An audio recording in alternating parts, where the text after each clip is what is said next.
Hello, everybody. Welcome to Womenlines.com. A very happy new year to all my lovely audience at Womenlines. Yes, we are back. And today we are having somebody in Let's Erase Domestic Violence show. The show, friends, I've started so that we can share that voice with you, which has achieved something after facing so much domestic violence in life. I really want you to share this with your network and get inspired from the person whom we are interviewing and face your challenges and come out of it. Today, we are having Mariana Alvarez, born and raised in Brazil, built a life in USA through a lot of hard work and achievements. Despite enduring years of torment and abuse, Mariana refused to let her vibrant spirit be extinguished. With unwavering determination, she found the strength to break free from an abusive relationship and protect her children from further harm. The harrowing experience ignited a passion within her to empower others facing similar challenges. Today, as the founder and CEO of Controller Works, a full virtual outsourced accounting firm, Mariana uses her expertise in bookkeeping and accounting to support and uplift family owned businesses, serving as a beacon of hope and inspiration for those navigating their own obstacles. Through resilience, faith, and a deep commitment to making a difference, Mariana has transformed her personal journey into a mission to empower others, friends. Welcome, Mariana, to Women Lines Show. Thank you. Thank you so much. Thank you for the introduction. It's a pleasure to be here and be able to share my story with others. I appreciate the opportunity. Thank you so much for your time, Mariana. Please share about yourself and the domestic violence you have suffered. It had been many years. It was 17 years of marriage. And being honest, it was not hard since day one, right? Okay. Our beginning of our marriage was beautiful. We had two young kids, but with the years, things start to turn around on me, Mm-hmm. and he started to become very controlling, little by little, nuances here and there that you don't notice, but now from the outside I can see it, controlling what I could wear, who I could talk to, taking me away from my family and friends, and kind of isolating me where my only contact with the world was pretty much him. So everything had to go through him. I had to go Mm-hmm. through him to buy clothes. I had to go through him to go to stores. And with the years passing by, it started to escalate it to a physical and a psychological Mm-hmm. abuse that was pretty hard. But with two small kids, you kind of try to make things work, kind of Right. try to he's going to change, things are going to get better. I felt like I was just trying to cover something so I didn't have to face what I actually had to face, which is the reality that my marriage was not ideal, that there was not a good environment for me to raise my kids and grow my kids, and I had to do something. So, but it took some time. It took time and courage to actually break out. I had, for many, many years, I had an extremely fear that I was going to end up alone. I was going to end up in the streets. I was going to end up with no home. That because he was also controlling the finances and the money, I would even lose the custody of my kids because I wouldn't be able to fight for them in the legal system.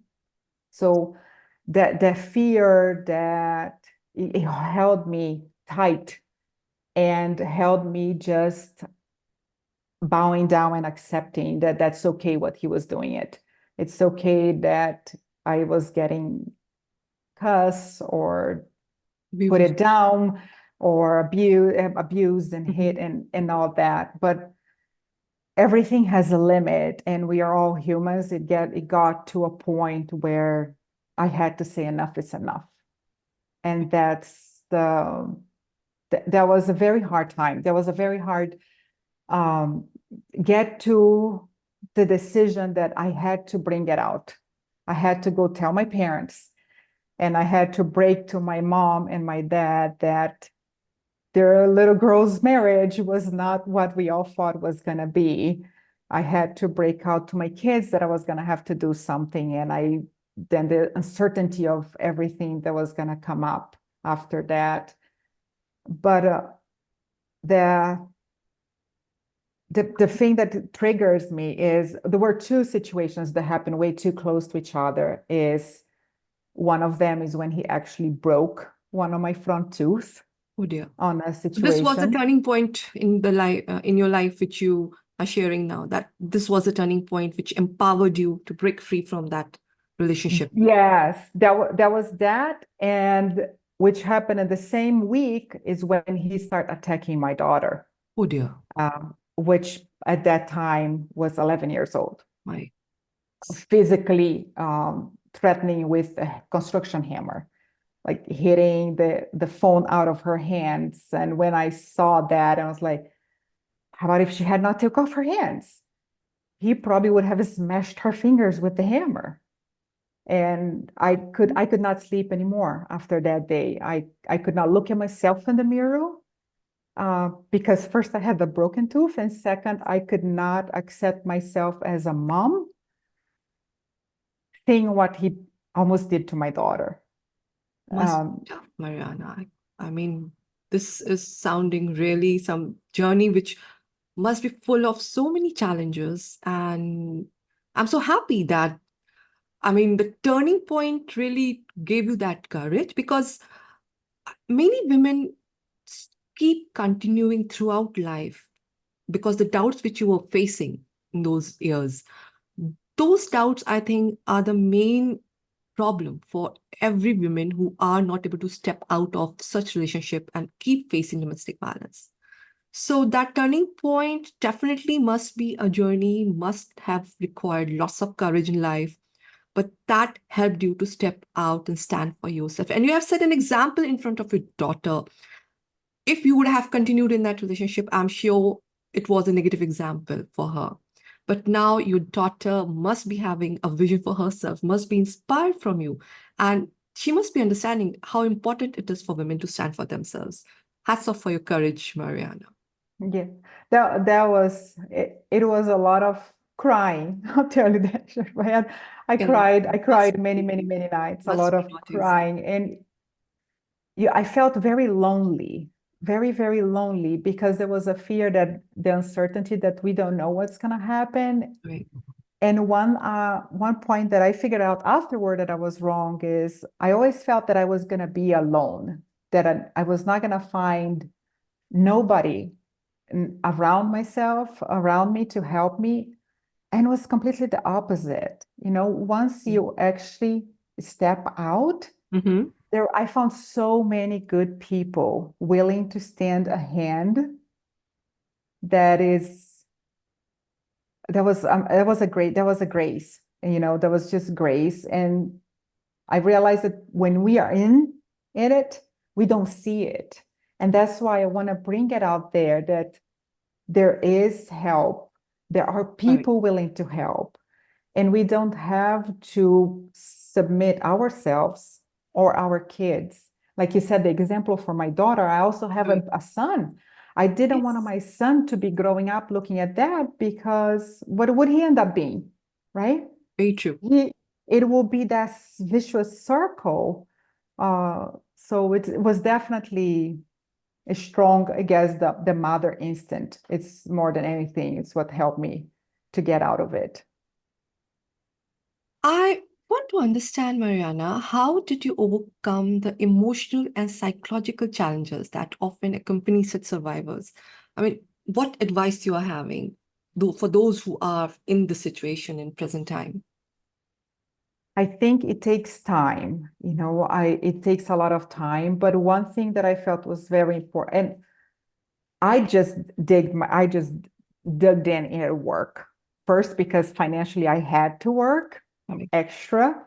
So I just worked many, many, many hours. But I learned within myself that I had to allow myself to feel all the moments. We go from moments of anger, and I had so much anger with myself for allowing that to happen, with the other person for doing that to me and my kids. And we really have to let it feel the anger and admit it. I was angry. I was angry at myself. I was angry at him. I was angry at life. You're not very angry of everybody because of your life just Correct. turned upside down. But it's important that we give ourselves the grace to be in that place, but at the same time, keep yourself hopeful Very important. that it is going to get better. One day at a time, one battle at a time, it will just be getting better. It's not going to happen overnight. It took me 3 years to find myself in a place where now I can breathe and say, I am good. I am stable. I am happy where I am now. But Takes during time. this, Definitely it takes time. right, it takes time. It takes Patience is rely on your required. friends. Lots of patience required. And you use a very powerful word, hope, because Yeah. as a human being, we are blessed with that power, and we should never forget that. I always talk about it in my talks that why we forget that word, because that keeps us going, that keeps us giving the energy to us, and things get better with time if we are hopeful in life. Yeah. In whatever it is that each Yeah, one of us believe, just keep your faith and your hope that there is better life out there. There is a better way of living, a better way of raising our kids, a better way of being a woman and a mother without having to subject ourselves to the very true. abuse and to the violence. Marina, you mentioned about people who helped you. Support system is there. So can you share on your journey? I mean, what role did that support system? How that happened? Who is there which whom people can approach in this situation? Are they in your organizations which helped you? Can you share some insights about it? Sure. On my specific case, there was my sister, Okay. who until then did not know anything about it. That my sister and I, we had a relationship where we were not that close together. And after what happened, actually, that brought us so much closer. We are like so a Connected. support for each other, a connection for each other as mothers, as women, as sisters. That was imperative. And I would never think, because our relationship was not that close, I would never think that she was going to be such a good pillar Okay. of sustain for myself. Mhm. So sometimes the help is not in who you think it's going to be. Correct. Another very, very crucial for me was actually my boss. Uh, Okay.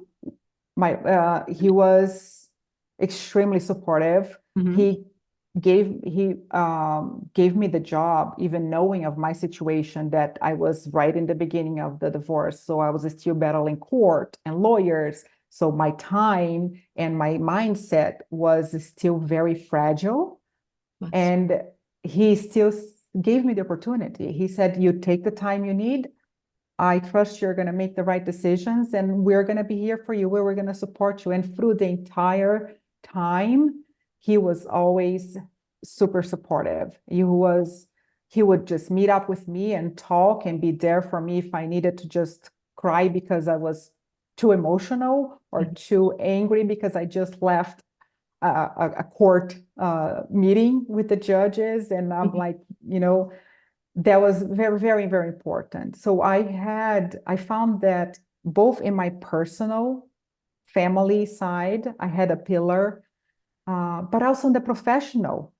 My boss it's a man, and he's still very, very supportive that of all the situation that happened. And I met colleagues in the company that were so Helpful. uh, helpful and embracing and kept me going when the days just felt so dark. Wow. But I that think, was yeah, it very all important. depends upon how much we are ready to reach out. Because as women, we think showing vulnerability is wrong. And we just keep bottling inside and it piles up and we struggle, right? But Mhm. you had that phase and you were vulnerable and you reached out. You spoke to your sister, you shared with your boss, and see, the help was amazing. And that helped you to rise above the challenges and keep going. So, ladies, take a note of this. If you are vulnerable, accept it, show it, reach out to people, to your tribe whom you trust. Don't keep it inside. That is the way Uh, you can come out of your challenges. and it's very hard on that situation because coming out from that domestic violence, it's very hard for us to open up Very because we true. feel like we need to protect ourselves from everybody because we're afraid to get hurt more than we Correct. already are. Especially But when we, you're a mother, especially when we are a mother, then we are yeah, responsible for our kids. And then so many thoughts come in our mind. So those who are in such a situation and those who are mother, I think they need to hear these words because things can be better for them and they should be taking stand for themselves. totally. And it's there's no shame in asking for help. That's what Definitely. I learned. I have always had been that kind of person that tried to do everything myself. I learned that there's no shame in asking for help, Very in true. asking for help emotionally, asking for help with the kids if you need help because you need somebody to just be with your kids so you can be with yourself. Sometimes Very you need true. that break. There's no shame there, and there's a lot of people willing to help around. We just need to, like you said, open up and be Yes, vulnerable that's and ask for it. very true. I can understand it must be a journey, Mariana. Can you share some strategies that helped you to regain your confidence? Because when it starts, when you stand for yourself, confidence must be shattered and no hope, and then you are building up yourselves. Anything helped you, any podcast or any person, or what can you guide others who are suffering under such situation? I listened. I tried to make sure that I surrounded myself to listening to only positive things. So I listened to a lot of podcasts about motivation, about overcoming fears. One thing that I did myself to help me a lot was write. I wrote, Journaling. uh, I journal, and I wrote about how I was feeling that day. Um, some pages of my journal is just a bunch of scratches because I had too much emotion that I couldn't put it in words. So I'm just scratching Enough. but it helped me put it Release it. out. It's the It way you helped are me healing release. yourself. You are releasing Yes, negative energy. release. And exercise. Start thinking about ourselves. Go back and think, am I eating the healthiest that I could eat? Am I taking care of my body? Whatever exercise the person likes to do it. I start by just walking. I would just put headphones with a podcast and go for a walk and give myself that time. And always, I just made sure that I was always listening to things that were uplifting and motivational. Fantastic. Surround myself to positive words. I read a lot of good books about it from psychologists as well in regards to overcoming trauma Mhm. uh, and, and more focusing more on ourselves. Um, Fantastic. but I felt that it's very, for me at least, I did not want to go back and keep digging in on the wounds. I just want to look at the light now. It's like, I just want to see light. I don't want to be in the darkness anymore. I just want to see light and bring light into my soul, light into my body and my mind. And I think that's very important, especially while you're going through the process until you stabilize, because that process can be very daunting. Very true. Fantastic share, Mariana. I think the points you have mentioned for personal care, this has to be taken seriously by every woman. Whatever situation she is, you have to prioritize your personal care and fill your life with that positivity because that only will give you strength to overcome all the challenges you're facing in life. My favorite Yeah. activity is like you have shared, walking and putting headphones on head and listen to something. There's so many speakers are there sharing amazing stuff on internet. Power of Mhm. choice is big, I always say. So make that power of choice to choose those who are speaking something which can help you to be a better version of yourself. Yeah. So Yeah, prioritize personal care, and I'm sure it can help many women across. My last question, Mariana, will you like to share some message for those women, especially those who are still suffering in silence and they need to come out of that challenge? It is hard and it is dark and it feels like there's no way out when you're in it. But there is. Believe it. We are not here in this world to be living abused, to be living in a cage, to be living in fear. We are here to be the best that we can be. So for harder that it can be, I just want not the women that are in situations like this to keep the hope and the light within their heart that it is a better way out there.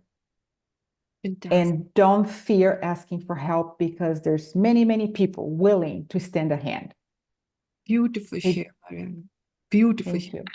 Thank you Thank so you. much for valuable sharing and powerful sharing, which I am hopeful can help so many across. Let's share this talk with the network friends. Maybe it can help somebody and they can come out of the challenges they're facing in life. All the That's best, my hope. Mariana. Take care. Goodbye. Thank you. Thank you, Shuru. Goodbye, everybody.